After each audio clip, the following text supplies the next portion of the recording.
there, beloved Ascension pioneers. I'm back in nature in my sacred space, as you can see, and I'm going to do another magical report. And I want to tell you before I start that I was here before today when I did my daily run, and I was noticing, I mentioned the aspect of, stones growing in a circle, and I've noticed how this area is all wrapped up in thorns, like bushes of thorns, and you got to really be careful. So this is always an indication that there's this very sacred space here. Not, everybody's allowed here. People usually don't go to such places. And as you know, I just go randomly to these spots that are very much wild. And I love this because the energy is so pure. Human foot doesn't go there. So the thorns, and the spirit just showed me today, there's an aspect of this that's related to the sacred space. So it was interesting because I did a light activation with light language, and I was singing and doing some updates. When I'm receiving information from the higher realms, and then I'm about to share it as always. I always share everything. And I just noticed that there was a word coming through at the end that was entrar, so that meant like entering, and there was a beautiful opening happening. And I want to share a few examples of this with you, and at the end we will do like a short kind of like practice again with the sound, because I'm trying to expand in this, as you know, and we're going to go along as our journey moves forward and forward and into the infinite as always. So before I begin, I want to also say that today, besides the sound, I want to talk a bit about crystals. Lately, a lot of new crystal companions are finding way towards me, and somebody recently asked me about crystals. There's always these butterflies here. I'm literally running with the butterflies. I'm running, and they're like running, parallel with me. And I'm like, I'm girl running with butterflies. Yeah, that's how it is. It's beautiful. So a person asked me about the crystals and the crystal grids, and I was just really in attunement with that, because I was finishing the book from Dolores, and I began the second one, which I didn't read yet, and there was something about crystals and the Egyptian energy, and how those who weren't from here, how they were working with the white light. And I just spoke about white light in the previous video, and there's a white butterfly coming when I'm saying this. It's just beautiful. This is just amazing energy in the air, if you can feel. There's always, in this sacred space, it doesn't look like anything special here, but here is just magic happens. This has now become my personal sanctuary, and I have my own rock, and this is the one that I put my camera on, so it's going to be extra special today. And this is where I did my light language. This is where I did the activation. A lot of people probably are expecting me to speak it like that, but I'm still in practice. What I do is I activate, and then I do through saying, but I do it for the greater good. I don't do it specifically to show off or anything like that. If I'm going to be guided to, I will do that in the next upcoming videos. Who knows, because there's so many things that keep coming that are just surprises, right? So who knows. But I want to say something about crystals first. So the usage of the crystals and the higher level of awareness and the higher spheres. So the question was the light grids, the crystal grids. The person was receiving some information from I don't know where, because I don't follow anybody and what they say in a specific way. I do like the books from Dolores because they come from the state of subconscious, the deeper layer that has all the encoded information, everything that's, the collective for all of us, and the greater levels where we exist. But I don't follow anything specifically that somebody would say, this is it, this is how it is, because we are supposed to expand from within. So the question was, what kind of effect these crystal grids have, to how much mileage, and what kind of radius they cover. But here's an important aspect. Before first even considering about that, you got to understand the true nature of working with crystals. And I explained the purpose of crystals many times, probably in my past videos before already. But the crystals themselves, they're only amplifications of energy. That's how they work. They're amplifiers. It's kind of like it was described also in the book. The white light, the divine, doesn't have a specific preference to either good or bad. So when there were negative influences, that meant that people began to use that as negative. It didn't mean that crystals, for example, they were programmed as the dark crystals or anything like that, because they're neutral. Kind of like the elementals. Everything that comes from the elemental realm is neutral. But the same way as the water is a crystal in a liquid form, it transfers energy, it amplifies energy. And there were also certain specific crystals that didn't originate from this planet, so their vibration is higher. And we got those crystals. So not all crystals that here are on Earth right now, they have origin on Earth.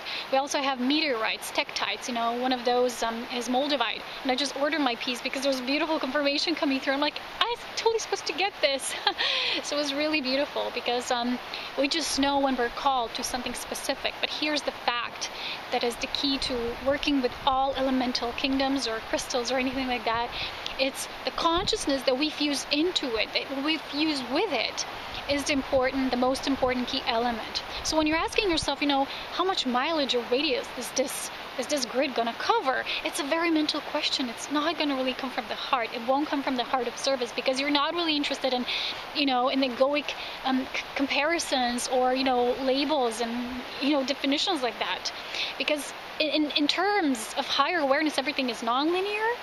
It is non-local. It is not, you know, it doesn't have a specific reference to time and space.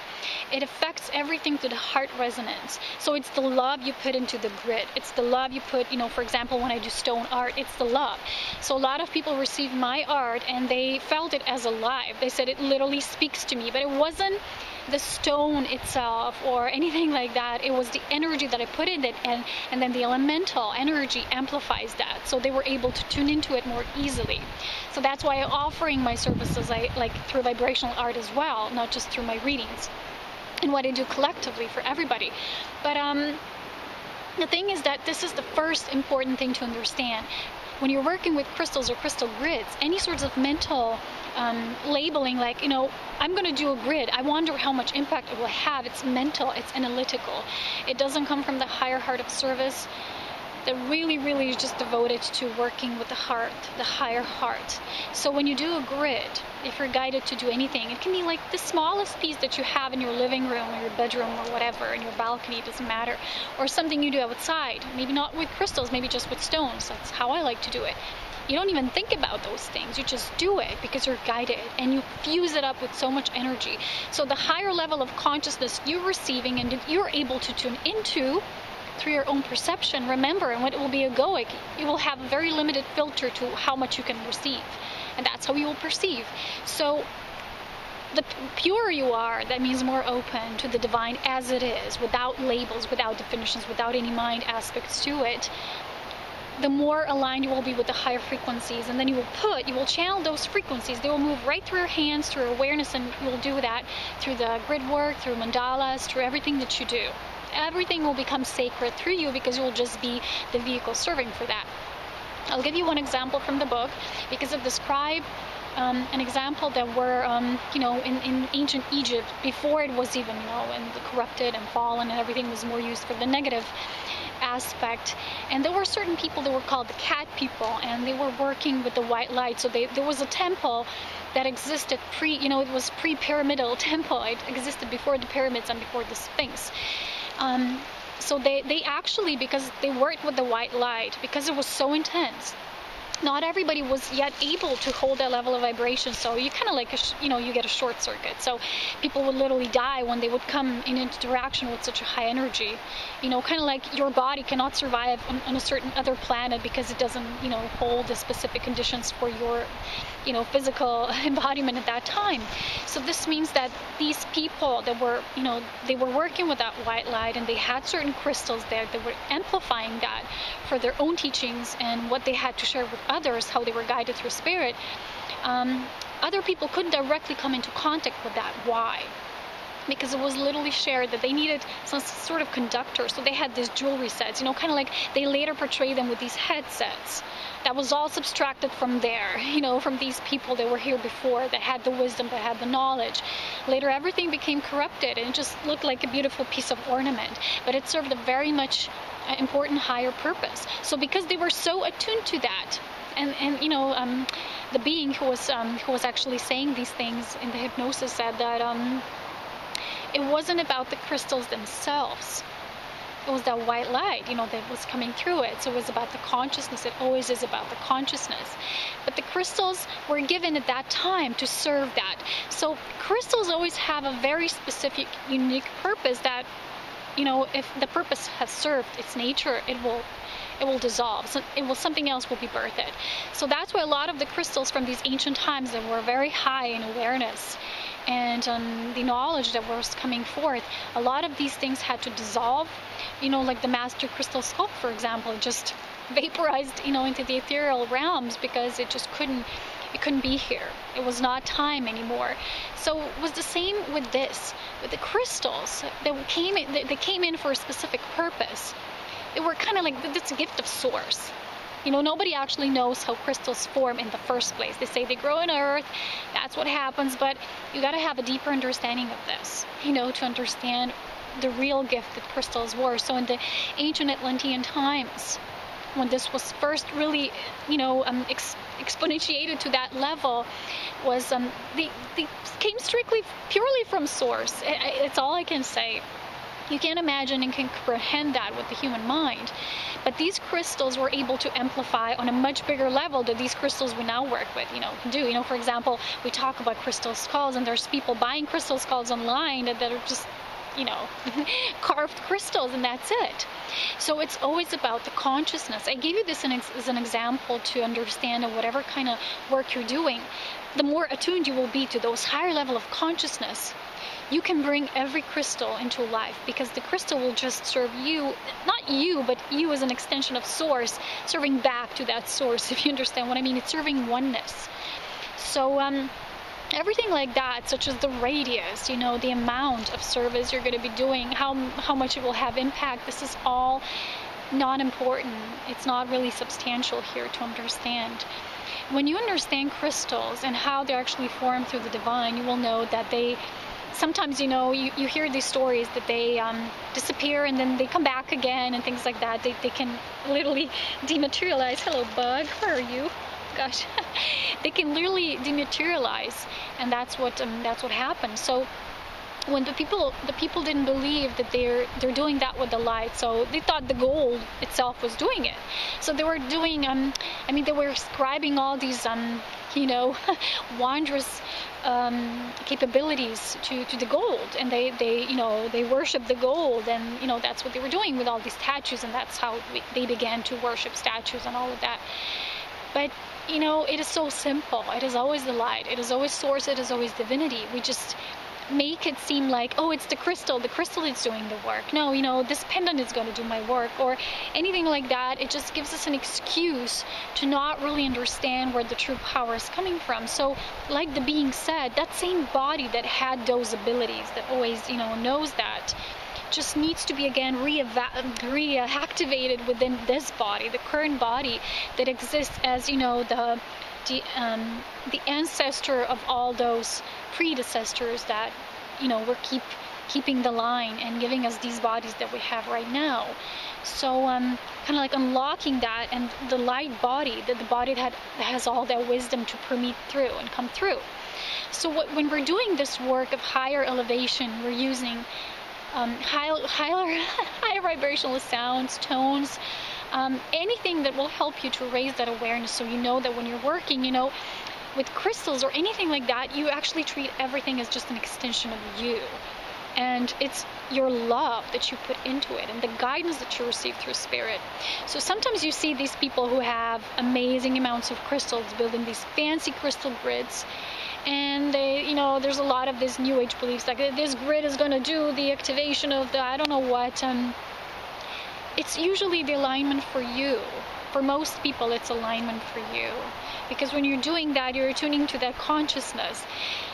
But there are certain server crystals and a service to the all, just like there's certain people who are here to serve the greater, and those are people who don't have any of those egoic beliefs, and they don't define things, and they don't, when you do a mandala or a grid work, you don't think about what it's going to do. You just do it from your heart. You don't even think, well, I was doing service work here. You're just doing it, and it's just so natural.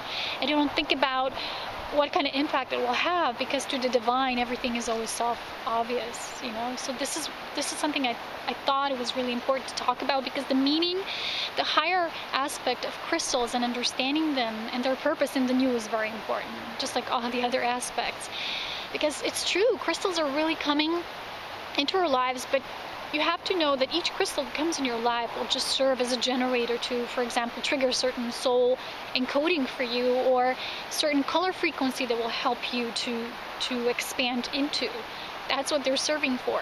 But the server crystals, those that really, you know, like for example, they were using back in those ancient days when the energy was really working with the source light, when it was high enough before it, you know, got to that fallen light.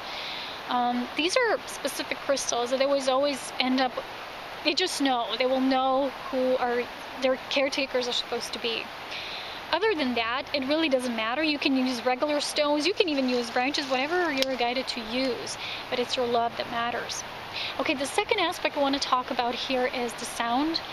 As you know, I made a few videos on this topic ever since the activation of the new has really been taking our journey there. A lot of us, I think it's not just me. And today as I was doing this, and I was doing light language, usually when it's real light language, certain repetitions of syllables or phrases will just keep repeating, so each time will be different, kind of like with the soul song. It's going to be a specific theme and you know it's the real deal. And there was just something that when I was speaking, I held my hands like this. You know, it's important that you really hold kind of like a sacred statue, that you don't just like, you know, sit like I'm sitting now. And this is how you show that reverence to all, and how you open yourself to that magic of the mystery. And when I was doing that, it's also an important aspect is for you, because when you put your fingers like this, you will feel the nerves, you know, the nerve impulses. When the energy starts raising up, you will feel it. It's like your whole nervous system is running through you, and it's raising the frequency, and you're going to start buzzing. And because our what's it called, the finger points, they're like one of the most sensitive, you know, we feel with them. They're very good conductors for energy. So when we will have it like this, what Spirit shows me is the most sensitive part of us will feel. So we will feel how the vibration is increasing. The reason why I'm saying this is because we're going to do an exercise to see how energy begins to raise. When you're going to start raising, for example, you pick a certain toning, you pick a certain chant, and you do it through each chakra up all the way up until 13 or whatever you wish to go. It doesn't matter. It's about raising the frequency up to the level which you can take. And you will see when you will, for example, hold your hands like this, or anything else that you yourself come up with, but this is how I felt myself. You can hold it down, you can hold it in your heart, whatever you do, whatever serves you. And you will just feel, I felt it, because when I started raising the frequency, it really began to elevate, and it started to pulsate right through the fingertips. And I wanted to say this is, why is this so important? Because each time there's going to be something new. When I'm doing this, when I'm speaking light language, I don't really know what I'm talking about, but later I always seem to get a specific download, which is also connected with the more physical explanation. So the light language is just tuning into the higher frequencies. Let me explain something. On each level, the light language will be different, like I said before. Like, let's say, for example, you would need another extraterrestrial race at this time. They will be speaking something. But, you know, you speak something and you say, I'm talking to the angelic realm, and it's not true, because in angelic realms, they don't even use language. But it will be about the frequency. So on each level, it's how I feel, you know. The language is kind of like connecting with that higher aspect of us, also through the language, but this language is not linear. It comes in light packages, and then you can move higher, and this is the sound. And you can kind of mix this together and see, but the important thing is to know that the resonance will always be in direct alignment with which frequency you're tuning into. So, for example, when I'm speaking language, it's already a language. So it's already something physical, but it's less physical and dense that we know through this human language that we speak now, that's more linear, and it makes us think to use a certain word and things like that. In light language, you don't do that. You just speak through certain syllables and things that come through you. So let's take one example today. When I did that activation, and then the word came through was entrar, and there was teluvir. And then I was guided to chant this, and I was chanting teluvir through each chakra, raising it up through the column of light, hands like this, and the energy really began to amplify. And at the end, I was just laughing because I didn't know I can go that high, you know, in voice. You gotta know this is really funny. I won't do everything like this in front of the camera, because when when you're doing bass sounds, your mouth can literally also be closed. But when you're doing really high tones, you can't really hold your mouth in a closed way. You're just like, so it's really embarrassing anyway. It's like that's why probably opera singers, you know, they look like that. Like you kind of look like you'd be in awe, or, you know, adoration, or just being surprised by something. So it's really funny. I don't even want to know how I look when I do this. So I'm totally alone, covered by these thorns, and I'm protected and sealed in the sacred space. So this is cool. But I don't know about now, because it's already afternoon and somebody might walk through, but I don't think so. So I want to give you an example. I won't do the whole thing because it can get really high, and because it's still the aspect of camera, and I told you I'm still a bit camera shy when it comes to this, because I'm still integrating that a lot in my life. I would just give you an example how you're doing this. So you start with your base, and each chakra you're doing, you also can visualize the color, and then you can imagine like a spiral. It's just like raising up. And when you come past your crown chakra, you don't even have to imagine like a physical chakra anymore, because it's not anymore in your body. You just imagine. All you need to do is know that the energy is raising, and that you're tuning to the higher level, and to the higher and higher, more expanded. And also at the same time, it feels like your tube torus is expanding. And when you allow it to expand, it also wraps up everything around you. So everything around you also can be, you know, it can be allowed even greater to step into expansion. So you're like forming new worlds, like through your inner cosmos. You're building through the external. That's just what you do with sound, because the sound is the language of creation. So I found this beautiful white snail shell just before coming here. It was a beautiful confirmation, because it's a white one, you know, spiral, so represents spirit energy. Whenever I found these, which are really rare, for me it's like always such a good omen, so I'm really thankful. So let's choose. I already was chanting, if you've noticed in one of the videos, the light language affirmation, if you can even call it that, Amara, that means eternal, you know. So you're stepping into your eternal self. You're moving beyond, you know, the universal consciousness, but beyond. So let's use Amara as an example.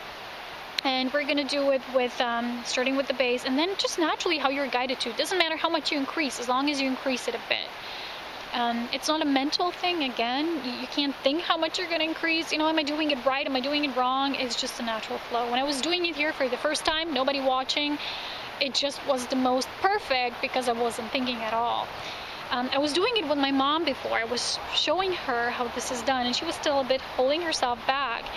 But then when we came to the fourth chakra, the heart, she kind of opened the gateway, and I felt it. And then she said as well, ooh, I felt like, ooh, I opened up. Then I said, yeah, you did it at the fourth chakra. It was like really amazing.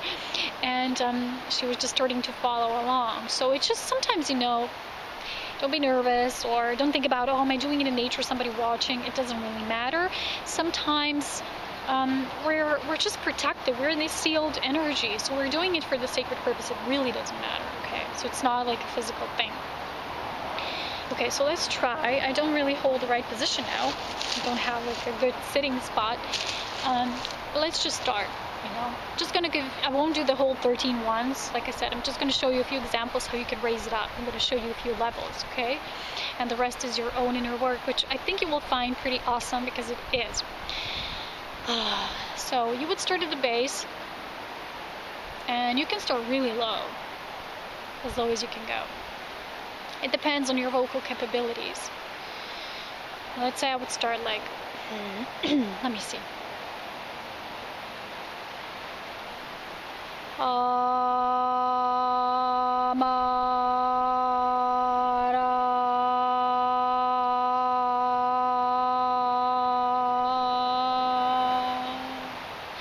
So let's say that was my first, moving up.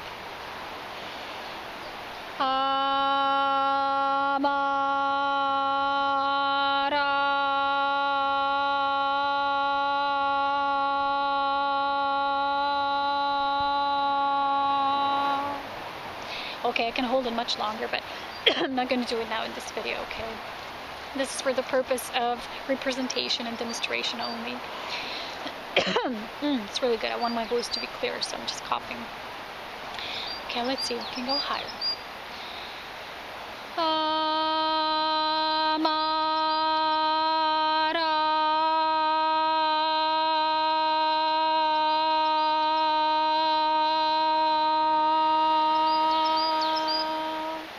Take a deep breath between each one.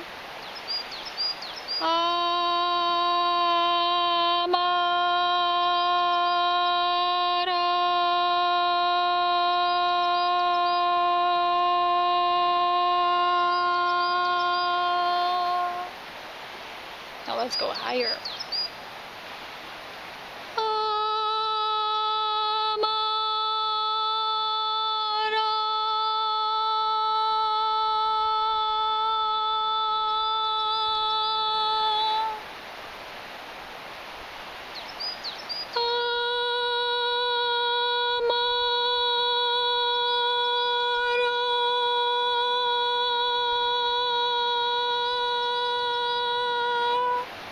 It takes a bit of training, because I've noticed that in the beginning, even our physical body sometimes can't hold such high vibration. So it takes practice, because I've noticed that the body responds sometimes with a bit of resistance, like, wait a minute, you know, what's this? I can produce this sound. And the important thing is for you to move with that resistance. Just say, okay. Don't say, I can't do this tone, period. You know, this is how they teach you in singing schools. You're supposed to sing bass, nothing else. And you literally define yourself as this. No, it's not true. You're white light of creation. You possess everything within you. It's just about unlocking it. It's just about entering those states, okay? So when you go higher, if you can't do it, you say, oh, I didn't come up to 12th, you know, it doesn't matter. Don't count in a mental way. Count through feeling, you know. I didn't even count today, I just knew. So when the energy started to raise, what I was seeing in my inner eye was like, you know, when you have your eyes closed and if your psychic center is fully open, is there's a lot of moving and swirling around of the energy, kind of like you're lost in cosmos and everything is just energy. Feels really beautiful. Lots of golden white light, lots of white light. So you're going to be noticing these, and when you're going to be building that column up and coming to the highest level, it's also important then that you imagine like a tube tour is going down and you bring it back into the body, so that you don't stay up there. You bring that highest energy down. It's a circle. It's a toroidal field. Okay, so I can show you one tone which is even higher. Let's try moving beyond the crown. Let's imagine we've already come beyond the crown, and you can go.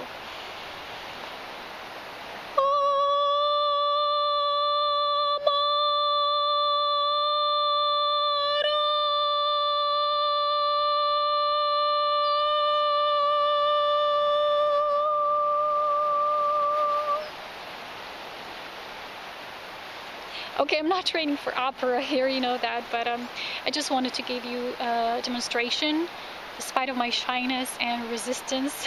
But resistance is futile, so that's what they say.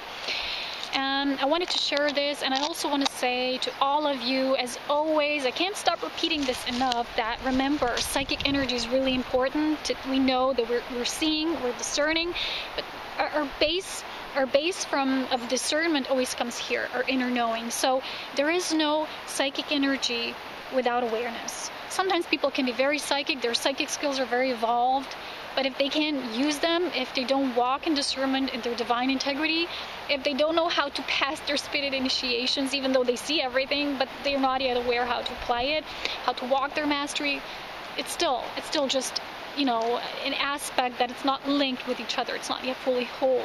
So psychic and spirit energy, they're not the same, but they go hand in hand, if you know what I mean. So again, I think this video was long enough. Probably too long, you know, as it's always the case with my videos, but I do like to not apologize, because, you know, spirit always does everything in perfection. So I think that everything, even if we perceive it as imperfect, really is perfect. So I'm gonna go enjoy my beach for a while. I hope that these sounds were not too disruptive, because people who are not yet attuned to that higher level of frequency, to them this can sound like, oh my gosh, you know, it's too much. And they just can't take it. That doesn't mean the sound is, oh, you know, that person is tuning into a weird sound, just because maybe you're not yet resonating with it. So if somebody will tell you, or you yourself, your ego will tell you, this is weird, I'm not used to this, just drop these defenses, let it go. It is what it is. What came through you came through the divine. And remember, the sound needs to come here. It's like pulsating, but it's not just the voice. It's hard to describe this, but it kind of culminates all around here. So it comes through the voice and the higher heart, but then you also channel it through the third eye and the crown. So you reverberate it out. And if you're just doing a shallow sound like, ah, it's nothing. It's like when your whole throat will be like buzzing and vibrating, and then it will spread out into your body. That's the real deal. So guys, I hope you enjoyed this. Have so much fun. I'll see you on Facebook.